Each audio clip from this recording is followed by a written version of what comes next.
செலப்பா உன்னதான் என்னன்னு அவளை பிஸி அண்ணா. ரெண்டு பேரும் ஊருக்கு வந்தாச்சா? சௌக்கியமா? செலப்பா நீ ரொம்ப பெரிய மனுஷன் தான் ஒத்துக்கிறோம். ஒரு நிமிஷம் எங்க கூட பேச. சாரி, இப்ப எனக்கு ஒவ்வொரு நிமிஷமும் ஒரு லட்சத்துக்கு சமானம். சாயங்காலம் 5 to 6 வரைக்கும் வேணா ஃப்ரீயா இருப்பேன். நீங்க ஏதாவது பேசணும்னா அப்ப பேசலாம். பாருங்க காஞ்சனா. ஆமா இது என்ன போர்டு? போர்டு சினிமா கம்பெனி பேரு. ஆரம்பிச்சிருக்கிறேன், படம் எடுக்க போறேன். இது என்ன பேரு? ஓஹோ ப்ரொடக்ஷன்ஸ் ஆமல்ல. சைக்கிளியே உனக்காக ஆரம்பிக்கல, எனக்காக ஆரம்பிச்சிருக்கிறேன். நான் எடுக்க போற படம் ஒவ்வொன்னு ஓஹோ ஓஹோன்னு ஓடணுங்கிறதுக்காக தான் இந்த பேரை வச்சிருக்கேன். இதெல்லாம் உங்களுக்கு புரியாது, ரொம்ப டைம் ஆகும். ஆமா நீ நிஜமாவே படம் எடுக்க போறியா? பணம் வேண்டாம். உன்ன கேட்டன மிஸ்டர் விஸ்வநாதன் இருக்காரு, அதாவது நம்ம 3 பேருடைய அப்பா. அவர் தான் ஃபைனான்ஸ் படத்துக்கு பணம் தராரு. படம் பேர் என்னவோ? வைக்கலையே, கடைசி வரைக்கும் வைக்க மாட்டேன். படம் பாக்குறோம் ஒருத்தனும் என்ன பேரு துடிக்கணும். கேள்விக்குறியோட விட்டாலும் விட்டேன். அதுல நடிக்க போறது யாரு, கதை யாரு, டைரக்டர் யாரு? இவ்வளவு பெரிய டேபிள போட்டு உட்கார்ந்து மடைனா எல்லாமே நான் தான்.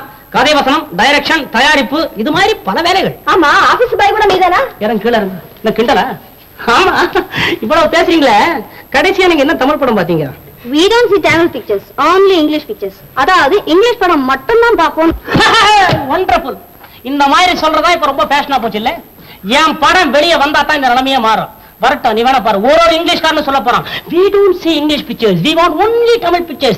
அதாவது தமிழ் படத்தை தான் பாப்பேன்னு ஒருத்தர் கால்ல நிக்க போறான். அப்படியே நடந்தா நாங்க படம் பாக்குறத விட்டுடுவோம். Well set Nirmal. ரெண்டு பேரும் வெளிய போங்க. என் ஆபீஸ்க்குள்ள காலடி எடுத்து வைக்கிறதுக்கு யோகியதை கிடையாது. Get out.